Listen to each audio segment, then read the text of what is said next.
अस्सलाम वालेकुम dear students, मैं हूं आपका ट्यूटर आमिर रशीद। तो करते हैं आज का क्लास स्टार्ट। तो जैसे कि लास्ट वाले क्लास में हमने पढ़ा था superposition principle in electrostatics, superposition principle in electrostatics, यही वाला पढ़ा था, superposition principle in electrostatics, superposition principle in electrostatics, right. Superposition principle electrostatics, ये वाला लास्ट वाले क्लास में हमने पढ़ा था कि जब भी हमारे पास दो से ज्यादा चार्ज होंगे, राइट, तो उनके बीच में जो फोर्स ऑफ अट्रैक्शन होगा, उस फोर्स ऑफ अट्रैक्शन या रिपल्शन को दूसरी चार्ज की प्रेजेंस से कोई इफेक्ट नहीं पड़ेगा। दैट मीन जब भी बहुत सारे चार्जेस होते हैं तो एक चार्ज पे जो फोर्स आता है because of other charges, that is equal to the vector addition of all the forces exerted by the all the charges on that charge, right. तो ये मैंने लास्ट वाले क्लास में पढ़ाया था कि फोर्थ प्रिंसिपल ऑफ सुपरपोजिशन क्या है। तो आज इस प्रिंसिपल ऑफ सुपरपोजिशन के बेसिस पे हम क्वेश्चंस करते हैं। तो एक क्वेश्चन है कि एक point charge are placed on the vertices of square. For तो पहला वाला क्वेश्चन हम यहाँ पे लिखते हैं, point charges are placed, question यहाँ पे है, पॉइंट चार्जेस आर प्लेस्ड, पहला वाला क्वेश्चन यहाँ पे लिखते हैं हम, राइट। तो देख लो बेटा, देख लो बच्चों, ये वाला क्वेश्चन है, राइट, कि point charge are placed at the vertices of square. एक स्क्वायर दिया हुआ है यहाँ पे, देख लो यहाँ पे बेटा, ये एक स्क्वायर है, राइट। इसी स्क्वायर के चार कॉर्नर्स पे एक चार्ज चार्ज दिया हुआ है, ये स्क्वायर है, राइट। इसको मैं स्क्वायर की शक्ल में बनाता हूँ, राइट, ये स्क्वायर है, ये स्क्वायर है। इसको मैं यहाँ से, हाँ, ठीक है बेटा। तो ये एक स्क्वायर है, राइट। तो इसके ए बी सी डी है ये, राइट, ये ए बी सी और डी है, राइट। इनके इस स्क्वायर के चार कॉर्नर्स पे एक एक इस स्क्वायर के चार कॉर्नर्स पे चार्ज रखे जाते हैं, राइट। तो वो कौन से, वो एक ये तो क्यू है यहाँ पे, एक क्यू है यहाँ पे, और एक क्यू है यहाँ पे, क्यू है यहाँ पे, और एक क्यू है यहाँ पे। तो क्वेश्चन में पूछा गया है, ये क्यू है, ये क्यू है, ये क्यू है, ये क्यू। क्वेश्चन में पूछा गया है कि what should be the sign of the charge Q. इस चार्ज क्यू का साइन क्या होना चाहिए, राइट। इस चार्ज क्यू का साइन क्या होना चाहिए, इस चार्ज क्यू का साइन होना क्या चाहिए, इस चार्ज क्यू का, what should be the sign of the charge Q, इस चार्ज क्यू का, and ratio of q by q or q by q, so that the net force on each q is zero, so that इस charge q पे, so that ये जो है ना, ये charge हमें पूछा गया है कि इस ये चार्ज q कितना होना चाहिए, इसका मैग्नीट्यूड क्या होना चाहिए, इसका साइन क्या होना चाहिए, ताकि इस q पे टोटल फोर्स जीरो होगा। ये वाला क्वेश्चन पूछा गया है। और ये चार चार्ज जो है, ये स्क्वायर के, ये जो चार स्क्वायर है, इनके चारों साइड पे, इसका ये जो साइड है, इसका भी साइड, ये भी साइड ए है, ये भी साइड ए है, और ये भी साइड ए है, और ये भी साइड ए है। तो हमसे पूछा गया है कि व्हाट शुड बी द, ये क्यू कितना होना चाहिए, सो दैट इस क्यू पे टोटल, सो दैट ये जो चार्ज ए पे रखा गया है, इस पे टोटल फोर्स जीरो होगा, राइट। वही वाला प्रिंसिपल ऑफ सुपरपोजिशन यूज करते हैं, राइट। तो देख लो आप यहाँ पे बेटा, हम क्या करेंगे, पहले ये क्यू और ये क्यू क्या है, ये सेम चार्ज है, मतलब ये भी पॉजिटिव है, ये भी पॉजिटिव है, राइट। तो राइट, अगर हम इसका हम देख लेंगे, फॉर एग्जांपल इसका, इस चार्ज का हम देख लेंगे, ये रिपल कर देंगे बिकॉज सेम है। तो इस, यहां पे लिख दो, तो ये यहाँ पे ए है, राइट। तो इसका फोर्स यहाँ आएगा, राइट, इसका फोर्स यहाँ आएगा, राइट। चार्ज क्यू की वजह से इसका फोर्स यहाँ आएगा, F3 है, ये F3 होगा, राइट, बिकॉज ये यहाँ पे आएगा, ये F3 फोर्स है, राइट, F3 फोर्स है, राइट। बिकॉज ये चार्ज क्यू इस चार्ज क्यू पे रिपल कर देगा, तो इसका फोर्स इस साइड होगा, राइट। अब इसके बाद, अब ये वाला क्या है, राइट, इस पे देख लो बेटा, ध्यान रख लो यहाँ पे। अब ये क्यों, बिकॉज साइज ऑफ, तो अभी हम क्या देखते हैं, अभी ये सेम है, राइट, तो लेट द चार्ज क्यों, तो हम यहाँ पे पहले लिख लेते हैं, राइट, केस वन लिखते हैं यहाँ पे हम, case one, let Q and Q are of same size, let Q and Q are of same size, of same sign, right. चलो हम मानते हैं ये कि ये जो क्यू और क्यू है, इनका एक ही साइन है, ये भी पॉजिटिव, ये भी पॉजिटिव, ये भी नेगेटिव, ये भी नेगेटिव। तो जब ये सेम है साइन, तो इट मींस इस पे जो फोर्स लगेगा, इसकी वजह से अब वो रिपल्शन रिपल हो जाएगा, तो इस चार्ज फोर्स इस साइड आ जाएगा। तो इसको मैं लिखता हूं F2 यहाँ पे, राइट, F2 लगता हूं मैं यहाँ पे। और similarly since this is Q right, और अगर मैंने बता दिया है यहाँ पे कि चलो इस क्यू और क्यू या इस क्यू और क्यू का हम सेम साइन लेते हैं, जैसे कि मैंने यहाँ पे लिख दिया बेटा, यहाँ देखो let Q and Q are of same sign, तो इट मींस इसका भी साइन वही है, इसका भी साइन वही है, तो ये इसको रिपल कर देगा, तो ये इसका फोर्स इस साइड हो जाएगा राइट। तो अगर ये F2 है ये F3 है, तो ये इसको हम F1 ले लेते हैं बेटा, ध्यान से देख लेना यहाँ पे राइट। तो इसका F1 हम लिख लेते हैं यहाँ पे। अब देख लो यहाँ पे, तो ठीक है बेटा। तो चूंकि मैंने पहले वाला केस ले लिया, चलो हम ये मान के चलते हैं कि चलो ये Q और Q अब सेम साइन है right, I mean they are of a same sign, अगर ये भी पॉजिटिव है ये भी पॉजिटिव है, अगर ये भी नेगेटिव ये भी negative, that's what I mean by same sign.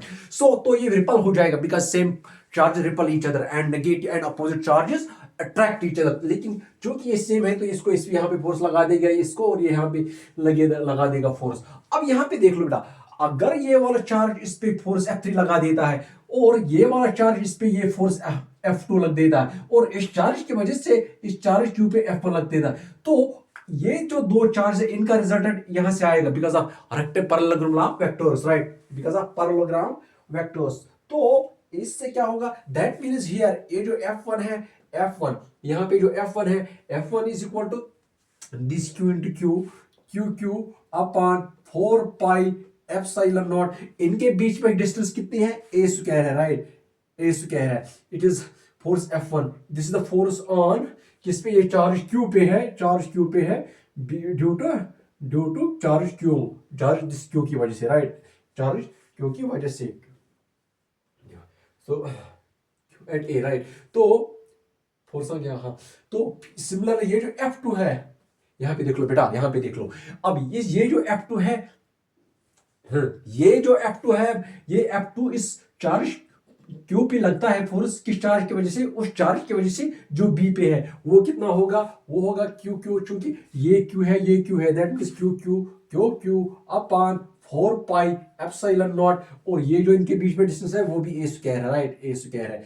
This is the force on, ये इस चार्ज Q पे है, चार्ज Q ड्यू टू किस चार्ज की वजह से, due to charge Q, due to Q set B right, लेकिन ये यहाँ पे D सॉरी, हाँ चार्ज एट B, तो ये जो ये वाला F1 है due to Q at D, हाँ ये वाला राइट।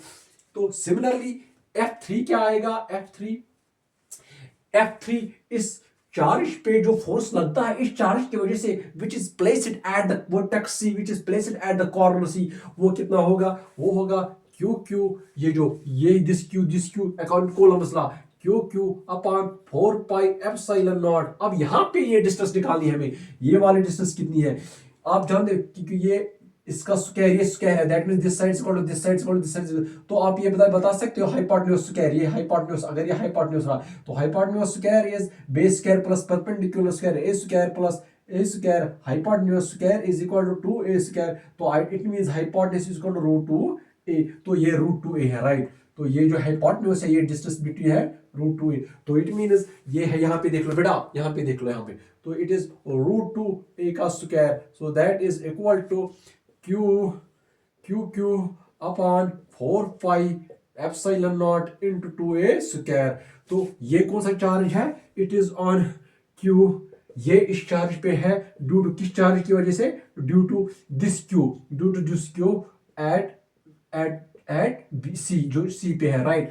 तो अब देख लो यहाँ पे इस पे 3 फोर्सेस एक्ट हो रहे हैं राइट। क्वेश्चन में पूछा गया है कि इस चार्ज पे फोर्स की ये चार्ज और ये चार्ज कितना होना चाहिए, क्या इनका साइज सेम होना चाहिए या अपोजिट होना चाहिए, ताकि इस पे टोटल फोर्स 0 होगा। एक्चुअली हमें 0 फोर्स देखना है कब हो जाएगा, क्या ये 2 चार्ज अपोजिट होने चाहिए या ये 2 चार्ज सेम होने चाहिए, वही तो हमें निकालना है राइट। अब इसके बाद देख लो यहाँ पे बेटा, क्योंकि ये वाला फोर्स यहाँ से और ये वाला फोर्स यहाँ से, तब इनका हम क्या निकाल देंगे, resultant of F1 and F2 will lie along F3। अब देख लो इस F1 और F2 का रिजल्टेंट क्या होगा, ये यहां से निकलेगा राइट। पैरेलल ग्राफ वेक्टर्स, इसका और रिजल्टेंट इसका रिजल्टेंट यहां से निकलेगा, वो मैं लिखता हूं यहां पे, देख लो बेटा, रिजल्टेंट ऑफ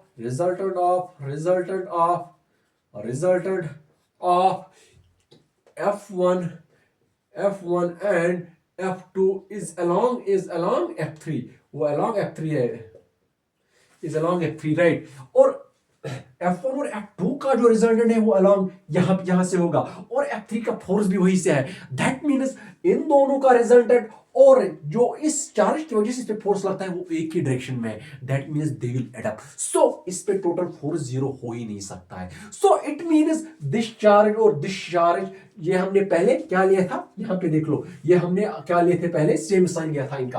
पहले यहां पे देख लो बेटा, मैं इसको हाईलाइट करता हूं। मैंने क्या अज्यूम किया था कि let this Q and Q B are same sign. तो उस चक्कर में, उस हालात में जब मैंने ये क्यू और ये क्यू सेम साइन लिया था, तो उस समय इस पे टोटल फोर्स जीरो हो ही नहीं रहा है, जैसे कि मैंने बता दिया आपको। अब लेकिन क्वेश्चन में पूछा गया इस पे टोटल फोर्स जीरो कब होगा, इस पे टोटल फोर्स तब जीरो होगा अगर ये और ये क्या होगा, अपोजिट साइन होगा। बिकॉज उसमें उस चीज में क्या हो जाएगा, क्यों बेटा, ये मैं लिखता हूं यहां देख लो बेटा, F1 and F2 is along, F1 and F2 is along F3, right? So the two add up, ये जो ये ऐड हो जाएगा, so the two add up, therefore total force not zero, therefore total force on charge, ये देख लो बेटा, यहाँ पे देख लो बेटा, therefore total force on charge Q placed at, कौन सा वाला चार्ज जो कॉर्नर ए पे है, placed at A is not zero, तो ये जीरो नहीं हो सकता। कब, जब ये वाला चार्ज और ये वाला चार्ज सेम साइन है। अब इसके बाद ये देखते हैं, अगर ये वाला चार्ज और ये वाला चार्ज सेम साइन नहीं है, तो तब उसके बाद देखते हैं, ये मतलब जीरो नहीं है, क्योंकि क्वेश्चन में पूछा गया इस पे जीरो कब फोर्स होगा टोटल। अगर ये अब अपोजिट चार्ज है, ये वाला चार्ज और ये वाला चार्ज अगर अपोजिट है, अपोजिट मींस अगर दिस वाला नेगेटिव है दिस पॉजिटिव, तब उस समय क्या हो सकता है, देख लो बेटा, यहां पे देख लो, इनमें अट्रैक्टिव फोर्स होगा, ये इसको ऐसे खींचेगा, राइट। तो और इनमें भी, और ये क्यों मैंने बता दिया, अगर इन अपोजिट है तो इनमें फोर्स ऐसे होगा, राइट। जब इनमें फोर्स अलोंग ए बी होगा और इन दो के बीच में फोर्स अलोंग ए डी होगा, और इनका जो रिजल्टेंट होगा वो अलोंग दिस साइड होगा, राइट, और वो अलोंग दिस साइड होगा, और ये वाला क्यू जो है ये अपोजिट साइन है, राइट। तो हाँ क्यों, और ये वाला और ये सेम है, राइट। तो ये वाला फोर्स ये यहां से होगा, ये अगेन इसी साइड होगा, रिपल कर देगा। क्यों, because this charge and this charge are same, they are equal. Question में पूछा कि, फिर से मैं एक बार आपको बता दूं, अगर चार चार्ज रखे गए हैं एक कॉर्नर के चार कॉर्नर्स पे, तो हमसे पूछा गया है कि आप हमें बता दो कि इस क्यू का साइन क्या है और इस क्यू का, are they are opposite nature, are they are same sign और अपोजिट साइन, ताकि इस चार्ज पे टोटल फोर्स जीरो हो जाएगा। किस चार्ज पे, जिस चार्ज को कॉर्नर ए पे रखा गया है। तो पहले मैंने क्या ले लिया, पहले मैंने अजम्पशन ले लिया Q are of same sign. चलो हम क्यू आर सेम साइन ले देखिए, ये भी पॉजिटिव ये भी पॉजिटिव। तो उस चक्कर में इसने इसको फोर्स यहां लगा दिया, इस वाले चार्ज ने इस पे यहां पे फोर्स कर दिया, बिकॉज रिपल्सिव है ना, बिकॉज सेम चार्ज रिपल, और इस चार्ज ने इसको यहां से लगा दिया। तो उसके बाद हमने देखा इन दोनों का रिजल्टेंट इस साइड है जहां से F3 है, तो ये F3 और इन दोनों का रिजल्टेंट एक ही डायरेक्शन में है। इस that means when two vectors are in same direction they add up, तो इस चक्कर में इनका फोर्स जीरो होगा ही नहीं। क्योंकि हाँ, अगर वैसा होता, अगर ये इन दोनों का रिजल्टेंट, इन दो F1 और F2 का रिजल्टेंट इस फोर्स F3 के अपोजिट में होता, तब जाके वो जीरो होता। तो इसलिए हमारी जो अजम्पशन है ये फेल होगी। अब हम दूसरी बात, अब हम यहाँ पे दूसरा केस लेते हैं, let this Q and this Q are opposite sign, right. That means अगर ये पॉजिटिव है तो ये नेगेटिव है। जब ये नेगेटिव है, फॉर एग्जांपल अगर ये अब नेगेटिव है और ये पॉजिटिव है, तो इनका जो फोर्स होगा वो अलोंग क्या होगा, ए बी, बिकॉज अट्रैक्टिव है ना, ये इसको अट्रैक्ट कर देगा। और ये वाला क्यू और ये वाला क्यू, इन दोनों के बीच में क्या होगा, क्योंकि ये अगर पॉजिटिव है ये नेगेटिव है, क्या मैंने बता दिया ना, अगर नेगेटिव ये भी नेगेटिव है फॉर एग्जांपल, तो इसको ये यहां से खींचेगा, राइट, और इसको यहां से यहां खींचेगा, ये इसको यहां से खींचेगा। तो इन दो फोर्सेस का तो उस समय क्या फोर्स होगा, उस समय फोर्स यहां होगा, ये होगा F2 और ये होगा बेटा, समझने की कोशिश करो, यहाँ पे बहुत इंपॉर्टेंट सा क्वेश्चन है, JEE में पूछ सकते हैं ये लोग। तो ये F1 है, राइट। तो उस चक्कर में इस फोर्स का और इस फोर्स का ये जो रिजल्ट होगा वो अलोंग दिस साइड होगा, राइट। अलॉन्ग दिस साइड होगा। लेकिन अब ये क्यू और ये क्यू जो है ये सेम साइन है, ये इसको यहाँ रिपल कर देगा, राइट। और ये वाला फोर्स और ये वाला वेक्टर, ये वाला वेक्टर और ये वाला वेक्टर जो है ना, अगर ये एफ आ रहा है इस वक्त F1 और F2 के बीच में, जब Q and Q are opposite sign, तब जाके ये F2 और ये F3 है ना, ये FR लिख देंगे रिजल्टेंट फोर्स, ये FR और ये F3 they are opposite in direction and are equal, so that in this case the total force on the Q is zero. I hope you understand this question once again. ये बहुत ही अच्छा question है। अब इसको छोड़ दो यहाँ पे बेटा, मैं फिर और एक डायग्राम यहाँ पे बना देता हूँ, राइट। देख लो यहाँ पे मैं और एक डायग्राम बनाता हूँ इसके लिए, लाइक तो ये कब किया था मैंने, let Q and Q are of same sign. अब ऐसा करते हैं, फॉर एग्जांपल इफ यहाँ पे लिखते हैं if Q and Q are of opposite sign, are of opposite sign, देख लो are of opposite sign, right. If Q and Q are of opposite sign, हाँ, जब Q एंड Q है ना, जब Q and Q are opposite side, so it means, देख लो बेटा, ये इसका मतलब क्या हुआ, यहाँ पे आप समझ सकते हो Q are Q same sign opposite sign, that means अगर ये Q है यहाँ पे, अगर ये यहाँ पे Q है और ये माइनस Q है, तब ये भी माइनस Q होगा और ये Q है, राइट। तो इस वाले पे फोर्स यहाँ होगा, अट्रैक्टिव है ना, दे विल अट्रैक्ट, और ये तो इसकी वजह से इस पे फोर्स इस डायरेक्शन में होगा बेटा कि नहीं बेटा, ये है ना, just be focused, right, A B C and D, right, A B C and D। और ये वाला जो है इसको यहां से लगा देगा force, because they are of same, और इसका जो फोर्स होगा वो इस डायरेक्शन में होगा और इसका जो फोर्स होगा वो इस डायरेक्शन में होगा, राइट। अगर हम इसको F1 ले लेते हैं, इसको F2 ले लेते हैं और इसको F3 ले लेते हैं, राइट। अब इन दोनों का जो रिजल्टेंट होगा वो अलोंग दिस डायरेक्शन होगा, राइट। लेकिन ये वाला जो चार्ज है इस पे फोर्स F3 इस साइड में लगा देता है, तो इट मींस ये वाला फोर्स और इन ये वाला फोर्स जो है ना, ये जो इन दोनों का रिजल्टेंट है बेटा, इन दोनों का F1 और F2 का रिजल्टेंट, उसका रिजल्टेंट ये है उनका रिजल्टेंट। तो ये वाला रिजल्टेंट इस वाले को कैंसिल कर देगा। ये F3 कौन सा फोर्स है, जो ये वाला Q चार्ज इस Q पे अप्लाई करता है। तो it means that only when Q and this Q are of opposite sign, then the total force on this charge is placed at A is zero, right? I hope you understand this question. So this was a very beautiful example. I hope you will understand this question, right? हाँ बेटा देख लो, इसका और एक part है। अभी हमने सिर्फ ये किया what should be the sign of the charge Q, अभी हमने ये वाला पार्ट किया। अभी इसमें और एक पार्ट बोला गया है, and the ratio of the Q by Q so that the net force on each Q is zero. तो हाँ, पहले हमने ये बता दिया कि इस क्यू पे जो इस क्यू पे जो फोर्स लगेगा वो जीरो कब होगा, जब ये अपोजिट साइन होगा, दिस क्यू एंड क्यू। और उसी समय जब इस पे चार्ज क्यू पे नेट फोर्स जीरो होगा, उस वक्त हमें क्यू बाई क्यू का रेशियो भी निकालना है। अब हमें उसका वैल्यू निकालना है। अब देख लो बेटा, यहाँ पे ये जब मैंने नेगेटिव ले लिया, तब जाके इस पे फोर्स, तब जाके इस पे जो टोटल फोर्स लगता है इस चार्ज की वजह से, इस चार्ज की वजह से, इस चार्ज की वजह से, वो जीरो होता है टोटल। तो उस वक्त हमें क्यू बाई क्यू भी निकालना है। अब यहाँ पे देख लो बेटा, इस फोर्स का और इस